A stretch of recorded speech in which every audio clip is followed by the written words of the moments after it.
मुलगी आहे तिच्या इतकी, ती तिच्यावर जर अत्याचार होते आम्ही काय करावं? आमचं काय? कारण आम्ही तर छोटेच आहोत ना.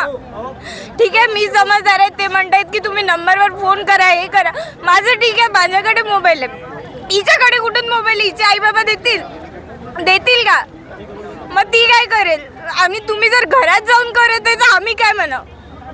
आमच्या इथे कोणीच घरी नसते. सगळ्यांचे आई बाबा शेतात जातात, सर्व गरीब आहेत.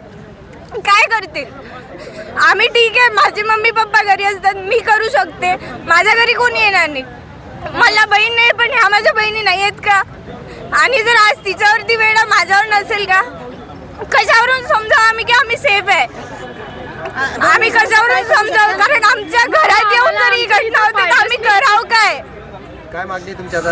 आरोपी अटक आहे? हो, त्याला अटक झालीच पाहिजे, त्याला शिक्षा झालीच पाहिजे. आरोपी अटक आहे. आम्हाला शहराला पाहिजे की आमच्या सोबत परत घडलं नाही पाहिजे असं. कारण छोटी गोष्ट नाहीये. आम्ही लहान नाही आलो नव्हतो तर आम्हाला त्याच्या घरामधून बघतो. वाईट नसेल तो आम्हाला कसा पण बघतो आमच्याकडे. तो आम्हाला पाहिजेच नाही. आमच्या वाड्यामध्ये पण नाही पाहिजे आणि गावामध्ये पण नाही पाहिजे.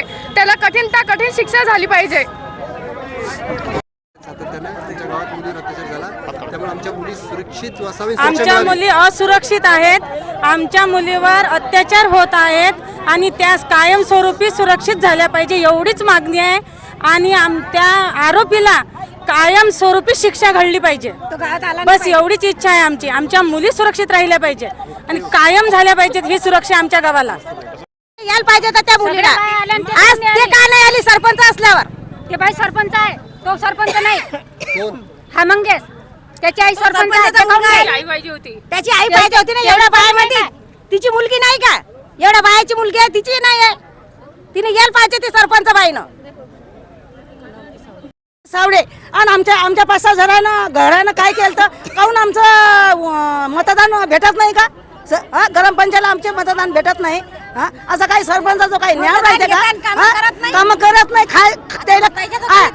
त्याच्या दारी चांगलं करून घ्यायचं आणि बाकीच्या का गाड्याच वापरायचं का?